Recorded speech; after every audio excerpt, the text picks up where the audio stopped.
Hi, Quinn sisters. What if your next see you later was the last thing you've ever said?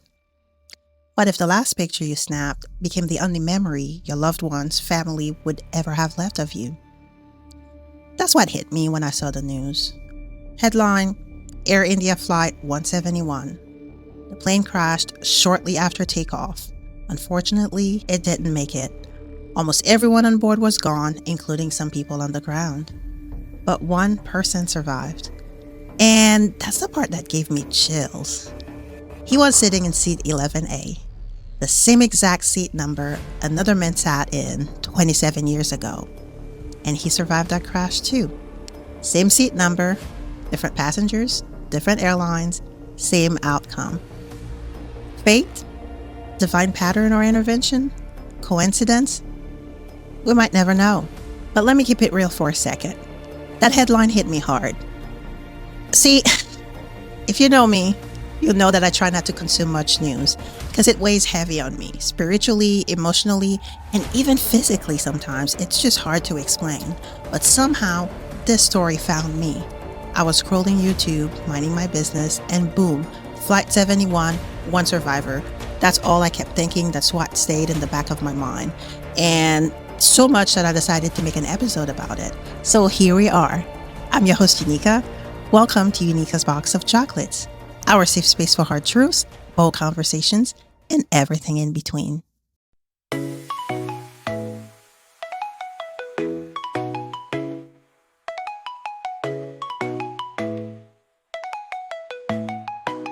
Before we dive in, I just want to say thank you.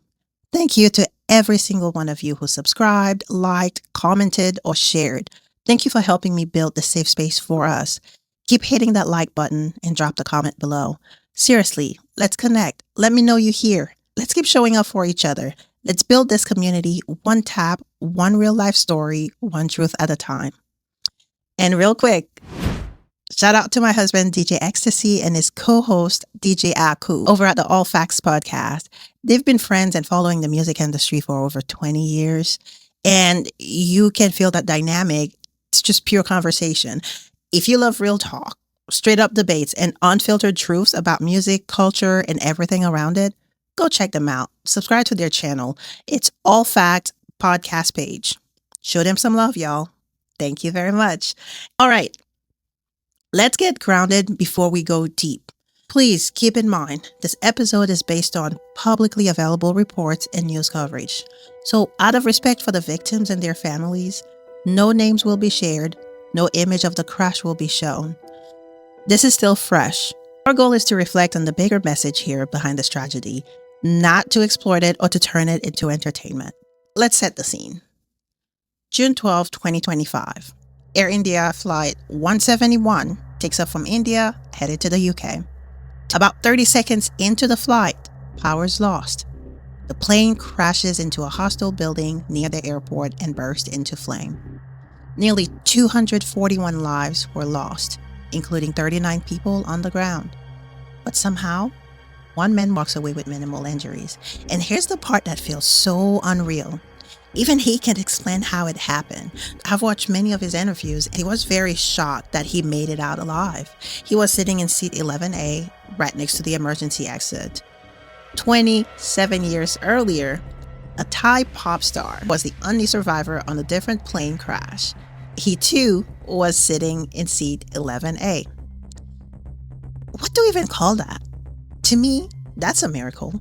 So now let's talk about the people behind the headlines. Because behind every fatality was a soul. Behind every passenger was a purpose, a dream, a loved one, a story. Some were visiting India. Others were headed back to work or family in London. Everybody was there making memories, handling business, or just trying to get home.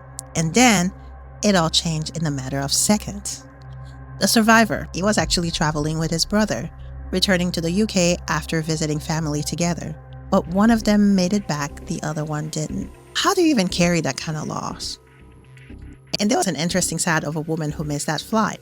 At first, she was upset that she missed the flight, but later, she realized that delay might have just saved her life.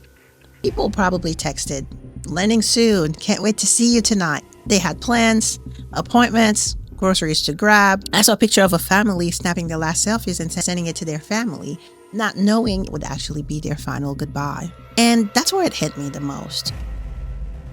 We keep thinking we have time, but what if we don't? Quinn says, tomorrow is not promised.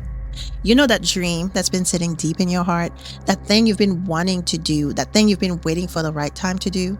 Forget all that. Remember, delayed obedience is still disobedience. And procrastination, that's just fear in disguise. I'm not here to judge. I'm saying it because I myself am guilty of that. Let me ask you something. If today was your last full day alive, what would you do? What would you say? What would still be sitting in your diary or note app, whatever they use these days? The reality is we're walking around like we've got unlimited times. We truly don't. Those people boarded that flight thinking they'll be in London by dinner time. None of them knew they were actually living their final hour. And I'm not saying this to scare you. I'm saying this for both of us. I'm saying this to shake you and to wake up that dormant side of you.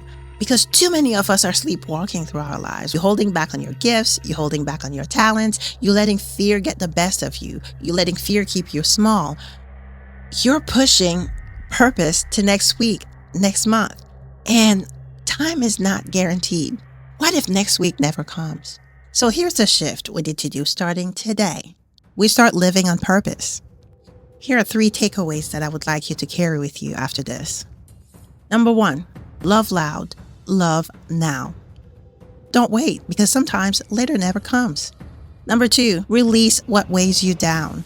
Grudges, guilt, regret, those are things we've discussed here on this channel. They are too heavy for the limited time we have on this earth. Number 3, keep your eyes open. Look for life signs. A seat on the plane, a missed flight, a whisper in your spirit. They are all reminders that life is sacred and that you need to act now in your dreams. Now, say these 3 affirmations loud with me. Possibly look at yourself in the mirror, look deep into your heart, and repeat them until they stick. Repeat them until you actually start believing in them. Number 1, starting now, I choose to live fully. Number 2, I will love fully and freely and in the moment. Number 3, I will forgive and release what weighs me down. In real talk, here's our full circle moment. You may never sit in seat 11A, but every day you wake up, you get to choose. So choose to live, choose to love, choose to make this life count while you're still breathing and while you still can. As always, thank you for your time. I'm your host, Eunika. I will see you next time for more hard truths, bold conversations, and everything in between.